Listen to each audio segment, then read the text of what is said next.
Recently, we had a water cut in our village and the surrounding area, which lasted about 3 days. So 3 days without running water, that is, no shower, no toilet, and none of the hygiene and comfort that comes with it. This short emergency episode was a real eye-opener because it showed me that most of the prepper information out there is based on theoretical scenarios and not on real-world experience. Believe me, when you find yourself in a real shtf scenario, everything is more difficult and challenging than you expected or planned for. So sit back and let me tell you what you need to know about water as a resource, which you will probably not read about in any prepper book.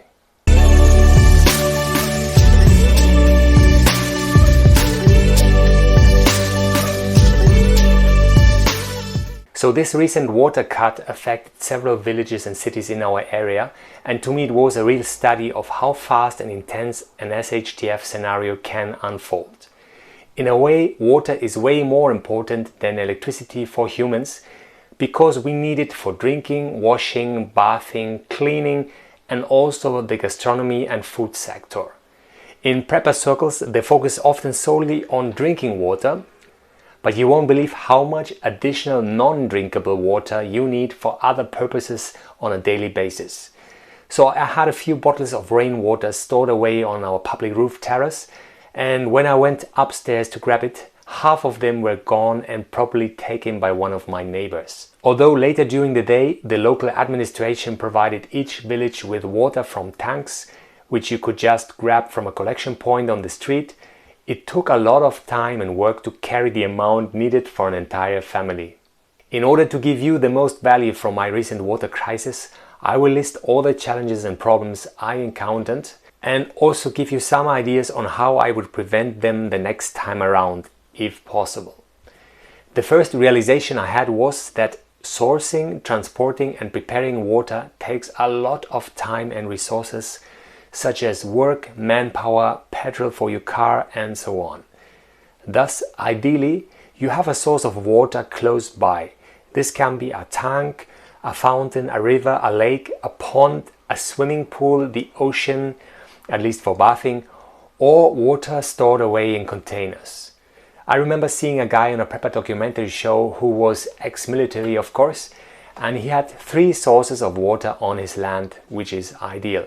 For those of us with fewer means or living in an urban environment, I suggest you explore your local area via Google Maps and write down all possible water resources which you could access in case of an emergency. I cannot overemphasize how important this is. It is simply impossible to store away the amount of water you will require for washing and cleaning even for a few weeks. This also means that in a real shtf, the cities will be deserted as soon as the water coming out of the taps stops. The second thing I realized is that you will be forced to share your resources. As I mentioned before, half of my stored water have been taken by someone, so I suggest you store your water in a more stealthy way, either indoors in a shack, in your house, or in an underground tank. If you want to keep up your current lifestyle in an shtf scenario, you will need way more water than you think. I never expected how much water we were using before the cut, even for the smallest and most mundane things, such as flushing the toilet, cleaning a kitchen rack, washing my hands, doing the dishes and taking a short shower. Regarding the toilet, I see it as a complete waste of water because in order to reach the required pressure to flush down a big business, you need to fill the tank with at least 4 to 5 liters. This means with a family of 4, you throw around 20 liters of water down the drain each day, if you are lucky, and if everyone needs to go properly only once per day. Now you might say, oh, just don't flush. Well, the smell of not flushing down your big business will spread all over the house rather quickly. And without running water, the hygienic conditions in your house deteriorate rapidly. So the only viable alternative I see is to collect your fecal matter in a plastic bag and treat it like trash.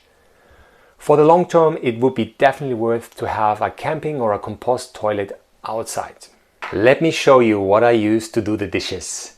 This is basically a portable water tap. because without running water you will have to carry your water with you from one room to the other every time. Thinking about it, it would make sense to have more than one of these, maybe 3 or 4 in the house in different bathrooms, and also 2 for the kitchen. One filled with drinkable water, which you will use for washing fruit and vegetables and brushing your teeth, and the other one with non-drinkable water for doing the dishes. This thing works definitely better than pouring water directly from a bottle, and is quite efficient because just a fine spray or very thin splash comes out. This helps you save your precious water, but it also means that doing the dishes takes 3 times longer than normal. The same goes for washing yourself, as you only have one hand free. Another thing you probably haven't thought about is, since the water is cold, it will be less hygienic and less effective for cleaning. So you might want to have another one of these spray bottles where you keep hot water inside. Since doing the dishes takes so much time and water, I would even recommend using disposable paper trays and throw them away afterwards. You will learn that the fewer dishes you utilize during cooking and eating, the less resources you use afterwards in cleaning them up. That means you will probably end up with all of your family members eating from the same pot or pan. Talking of frying pans, when short of water, you can simply wipe them clean with some kitchen paper. In a similar way, kitchen rags are not practical during a water shortage, as they soak up a lot when you try to wash them out. Again, simply use kitchen paper or wet towels to wipe off dirty kitchen or table surfaces. Don't laugh, until you haven't gone through a water cut, you will not understand the importance of these simple tips. You will thank me later. The next water waste factor is the shower. I have bought one of these battery-powered camping showers, and it does work really well, but you need at least 6 to 10 liters for a very short shower.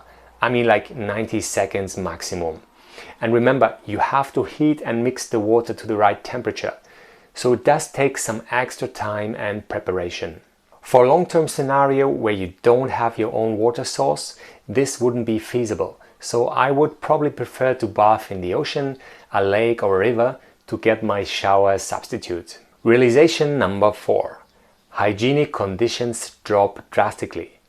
What I didn't expect during the water cut is how fast the hygienic conditions deteriorated at home. But think about it, you no longer flush your toilet, your dishes are semi-clean, the sink in the kitchen and bathrooms are collecting all kinds of dirt as they don't get flushed anymore, you can't wash your face and hands properly, the tables and kitchen surfaces collect dirt and don't get wiped anymore. You can't wash off your fruit and vegetables thoroughly.